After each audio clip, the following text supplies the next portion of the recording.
ആക്സിയോറ 14 YouTube ചാനലിന്റെ പുതിയൊരു വീഡിയോയിലേക്ക് എല്ലാവർക്കും ഹൃദയം നിറഞ്ഞ സ്വാഗതം. വളരെ ഇൻട്രസ്റ്റിംഗ് ആയിട്ടുള്ളൊരു വിഷയമാണ് ഇന്ന് നാം ചർച്ച ചെയ്യുന്നത്. ഒരു നിമിഷം ചിന്തിച്ചു നോക്കൂ. ഇന്ന് നമ്മൾ ഉപയോഗിക്കുന്ന കമ്പ്യൂട്ടറുകൾ, മൊബൈൽ ഫോണുകൾ, ബഹിരാകാശ ഉപഗ്രഹങ്ങൾ, ഇതെല്ലാം മനുഷ്യബുദ്ധിയുടെ ഏറ്റവും വലിയ നേട്ടങ്ങളാണെന്ന് നമ്മൾ വിശ്വസിക്കുന്നു. പക്ഷേ 2000 വർഷങ്ങൾക്ക് മുമ്പ് ജീവിച്ചിരുന്നൊരു സംസ്കാരം, ഗ്രഹങ്ങളുടെ ചലനം കണക്കാക്കാൻ കഴിയുന്ന, സൂര്യഗ്രഹണവും ചന്ദ്രഗ്രഹണവും മുൻകൂട്ടി പ്രവചിക്കാൻ കഴിയുന്ന ഒരു യന്ത്രം നിർമ്മിച്ചിരുന്നു എന്ന് പറഞ്ഞാൽ അതൊരു കഥയല്ല, ഒരു സിനിമയല്ല. കടലിന്റെ അടിത്തട്ടിൽ നിന്ന് കണ്ടെത്തിയ യഥാർത്ഥ പുരാവസ്തുവാണത്. അതിന്റെ പേര് ആന്റിക്കിഥെര മെക്കാനിസം. വർഷം 1900. ഗ്രീസിനും ക്രിറ്റിനുമിടയിലുള്ള ആന്റിക്കിഥെര ദ്വീപിന് സമീപം സ്പോഞ്ച് ഡൈവർമാർ കടലിൽ മുങ്ങുകയായിരുന്നു. പെട്ടെന്ന് അവർ കണ്ടതൊരു കപ്പൽ. സാധാരണ കപ്പലല്ല, 2000 വർഷം പഴക്കമുള്ള റോമൻ കാലത്തെ വ്യാപാര കപ്പൽ. അതിൽ സ്വർണ്ണാഭരണങ്ങൾ, വെങ്കല പ്രതിമകൾ, നാണയങ്ങൾ, കലാസൃഷ്ടികളെല്ലാം ഉണ്ടായിരുന്നു. പക്ഷേ ആരാരും ശ്രദ്ധിക്കാത്ത ഒരു തുരുമ്പിച്ച വെങ്കല കഷണം പിന്നീട് മനുഷ്യ ചരിത്രത്തെ തന്നെ ചോദ്യം ചെയ്തു. ആ സമയത്ത് ആരും അറിഞ്ഞിരുന്നില്ല, ആ ചെറിയ കഷണം ചരിത്രത്തിലെ ഏറ്റവും വലിയ സാങ്കേതിക രഹസ്യമായി മാറുമെന്ന്. കുറേ വർഷങ്ങൾക്ക് ശേഷം ഗവേഷകർ അതിനെ പരിശോധിച്ചു. അവരുടെ കണ്ണുകൾ വിശ്വസിക്കാൻ കഴിഞ്ഞില്ല. അതിനുള്ളിൽ 1-2 അല്ല, 30-ലധികം വെങ്കല ഗിയറുകൾ, ഓരോന്നും മറ്റൊന്നുമായി കൃത്യമായി ബന്ധിപ്പിച്ചിരിക്കുന്നു. ഒരു കൈക്കടികാരത്തിൻ്റെ ഉള്ളിലെ സംവിധാനം പോലെയായിരുന്നു. പക്ഷേ ഇത് നിർമ്മിച്ചത് സ്വിസ് എഞ്ചിനീയേഴ്സ് അല്ല, ഇൻഡസ്ട്രിയൽ റെവല്യൂഷൻ അല്ല, ക്രിസ്തുവിന് മുമ്പ് 2-ാം നൂറ്റാണ്ടിലെ ആളുകളാണ്.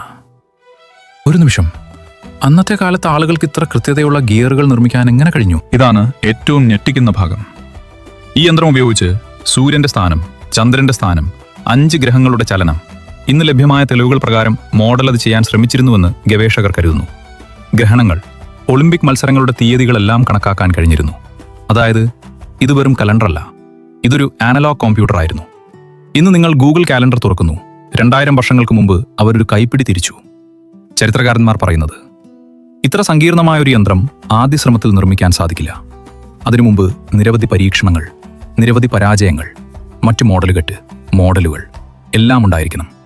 പക്ഷേ അവ എവിടെയാണ്?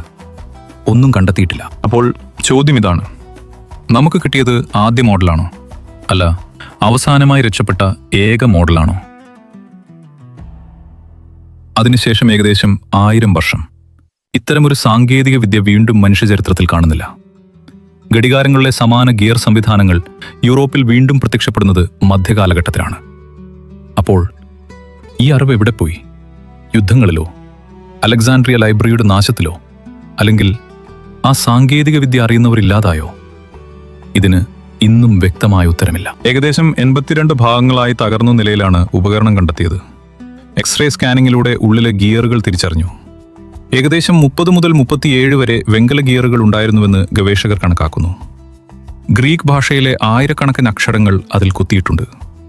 ശാസ്ത്രജ്ഞർ അതിന്റെ പ്രവർത്തന രീതി പുനർനിർമ്മിക്കാൻ ഇന്നും ശ്രമിച്ചുകൊണ്ടിരിക്കുന്നു. 3 സിദ്ധാന്തങ്ങളാണ് ഇതുമായി ബന്ധപ്പെട്ട് നിലവിലുള്ളത്. അവ ഇപ്രകാരമാണ്. തിയറി 1, ഇത് പുരാതന ഗ്രീക്ക് ജ്യോതിശാസ്ത്രത്തിന്റെ ഉന്നത നേട്ടമാണ്. ഭൂരിഭാഗം ഗവേഷകരുടെയും നിലപാട് അതാണ്. തിയറി 2, ഇതുപോലുള്ള നിരവധി യന്ത്രങ്ങൾ ഉണ്ടായിരുന്നെങ്കിലും എല്ലാം നഷ്ടപ്പെട്ടു. സാധ്യതയുള്ള ചരിത്രപരമായ അനുമാനം. തിയറി 3, ഇത് അന്യഗ്രഹ ജീവികൾ നൽകിയ സാങ്കേതിക വിദ്യയാണ്. ജനപ്രിയ ഗൂഢാലോചനാ സിദ്ധാന്തം. പക്ഷേ ഇതിന് വിശ്വസനീയമായ തെളിവുകളില്ല. ചരിത്രം നമ്മളെ പഠിപ്പിക്കുന്നത് മനുഷ്യ പുരോഗതി എല്ലായ്പ്പോഴും നേരെ മുന്നോട്ടല്ല. ചിലപ്പോൾ ഒരു സംസ്കാരം അത്ഭുതകരമായ അറിവ് നേടും, പിന്നെ ആ അറിവ് ലോകത്തിൽ നിന്ന് തന്നെ അപ്രത്യക്ഷമാകും. ആന്റിക്കിഥെര മെക്കാനിസം നമ്മളോട് ചോദിക്കുന്ന ഏറ്റവും വലിയ ചോദ്യം ഇതാണ്. നമുക്കറിയാത്ത എത്ര സാങ്കേതിക വിദ്യകൾ ചരിത്രത്തിന്റെ ഇരുളിൽ ഇന്നും മറഞ്ഞു കിടക്കുന്നു?